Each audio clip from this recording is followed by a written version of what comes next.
আমার ছোট্ট বন্ধুরা, রূপটুকিতে আজ কিন্তু ভূতেদের আনাগোনা।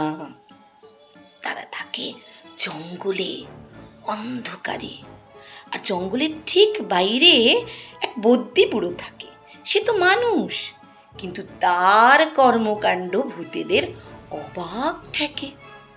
তাই এক ভূত আরেক ভূতকে অবাক হয়ে কি বলছে জানো? বলছি শোন। বলছে, শুনছো দাদা, ওই যে হোথায় বদ্যি বুড়ো থাকে, সে নাকি রোজ খাবার সময় হাত দিয়ে ভাত মাখে। শুনছি নাকি খিদেও পায় সারাদিন না খেলে।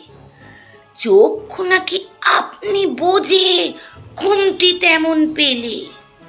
চলতে গেলে ঠ্যাং নাকি তার ভুঁয়ের পরে ঠেকে।